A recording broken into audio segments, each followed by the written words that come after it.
જે રીતે એક ધારાસભ્ય તરીકે એટીવીટીની મિટિંગમાં મેં હાજરી આપી, આ લોકોએ પૂર્વ આયોજિત રીતે મારી સાથે મગજમારી કર્યા બાદ મેં પોતે પણ અરજી આપી, છતાં મારા ફરિયાદની એ લોકોએ ગુનો દાખલ નહીં કર્યો અને મારા પર ખોટી ફરિયાદ કરી. એમાં પણ 307 લગાડી, હાફ મર્ડર, અને મને જે માથાભારે સાબિત કરીને 80 દિવસ જેલમાં રાખવામાં આવ્યો છે, એમાં ભાજપ અને પોલીસ પ્રશાસનનો ખૂબ મોટો હાથ છે. એમણે ખોટી ફરિયાદ કરીને મને આ જેલમાં રાખ્યો છે. પણ જે નામદાર હાઈકોર્ટે જે જામીન આપ્યા છે એને અમે આવકારીએ છીએ, અને આ અવાજ એ દબાવવાની વાત હતી, પણ આ અવાજ દબાવવાનો નથી. આ અમારા લોકોએ, ગુજરાતની જનતાએ આપેલો અવાજ છે, સંવિધાને આપેલો અવાજ છે. આ અવાજ ક્યારે દબાવવાનો નથી. જ્યાં પણ અન્યાય થશે આ અવાજ પૂરી તાકાતથી અમે આગળ વધારતા રહીશું.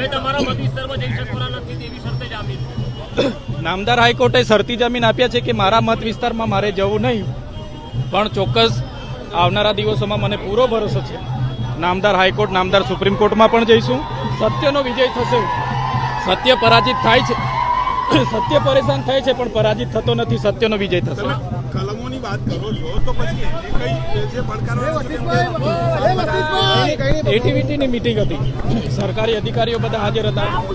વેપારીઓને સભ્ય તરીકે લીધા, એના લીધે બોલાચાલી થઈ, એના લીધે ઝપાઝપી થઈ, અને ત્યાં કોઈ 307 લાગુ પડે એવો કોઈ ગુનો થયો નથી. સીસીટીવી ફૂટેજ એ લોકો પર હતા, એમણે જાહેર કરવા જોઈએ, તે એમણે કર્યા નથી.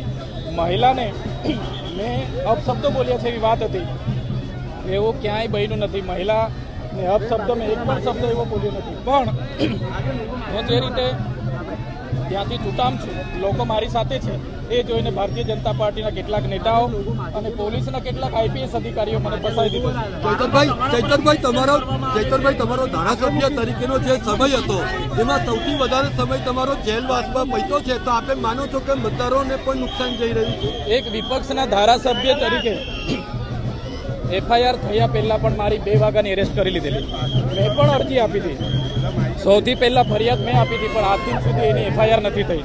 એટલે વિપક્ષના ધારાસભ્યને આ દબાવવાની સોજી સાચી કોશિશ છે, પણ અમે દબાવીશું. જે આ જનતાનો પ્રેમ, સહકાર મળ્યો છે, જે રાજકીય લોકો, સામાજિક લોકોનો સહકાર મળ્યો છે, એમના વિશ્વાસ પર અમે કાયમ રહીશું અને આગળ વધતા રહીશું.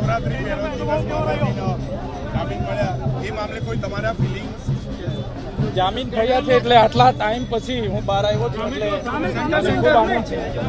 કેમ કે હું મારા પરિવાર સાથે, મારો જે વિધાનસભા ડેડિયાપાડા સાગબારાના લોકો છે, મારો પરિવાર છે, એના સુખ દુઃખમાં હું હાજર નથી રહ્યો, એ બદલ મને ખૂબ દુઃખ છે. પણ આ માટે પણ એ લોકો સાથે જ છું. મેં હમણાં પ્રવેશ બંધી નથી, છતાં એ લોકો સાથે રહીને આગામી મહાનગરપાલિકા અને તાલુકા જિલ્લા પંચાયતની જે ચૂંટણી આવવાની, તો આમ આદમી પાર્ટી લડવાની છે. પણ એક ધારાસભ્ય, વિપક્ષના ધારાસભ્ય અવાજ ઉઠાવે, એને કઈ રીતના દાબી દેવો, એ આ ભારતીય જનતા પાર્ટીના નેતા અને પોલીસ કરી રહી છે. ચૈતરભાઈ, મનરેગા કૌભાંડ હોય કે પછી આદિવાસીઓને કનડતા કોઈ પણ પ્રશ્નો હોય, એને આક્રમકતાથી ઉઠાવવા બદલ હવે જે તમારી ઉપર જે કાર્યવાહી થઈ રહી છે, તો આપણે માનો છો કે તમારી શરતનો ભંગ થવાની રાહ સરકાર જોઈ રહી છે?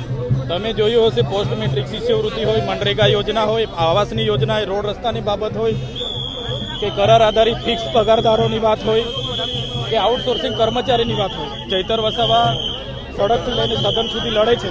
એટલે ભારતીય જનતા પાર્ટીને પસંદ નથી, એના લીધે જ મને ખોટા કેસમાં ફસાવી દેવામાં આવ્યો છે.